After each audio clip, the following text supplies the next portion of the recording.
Здравствуйте, мои друзья! Сегодня мы с вами приготовим шоколадный чизкейк. Будет он всего из 3 продуктов, без муки, без глютена, и подходит для еврейского праздника Песах. Нам понадобится 250 граммов темного шоколада.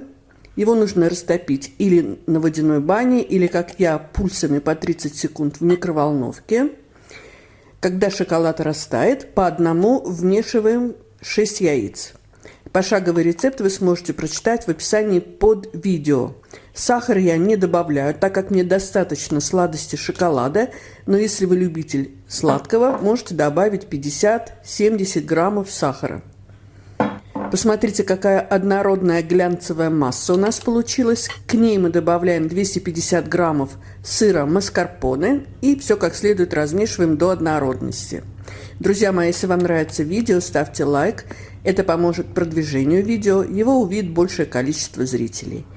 Диаметр формы 20 сантиметров. И дно и бока я выстелила пекарской бумагой. Выкладываем шоколадную массу, разравниваем. Нужно еще постучать по столу немножко, чтобы вышли пузырьки воздуха. Духовка у меня заранее разогрета на 170 градусов.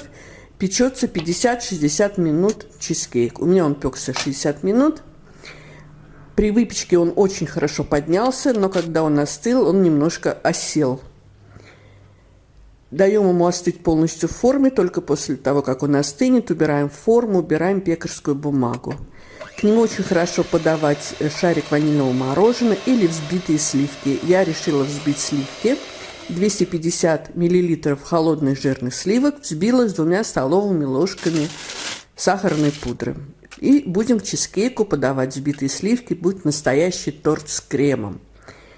Режется чизкейк прекрасно. Посмотрите, какой в разрезе у нас кусочек, какой он текстуры. Настоящая такая трюфельная текстура.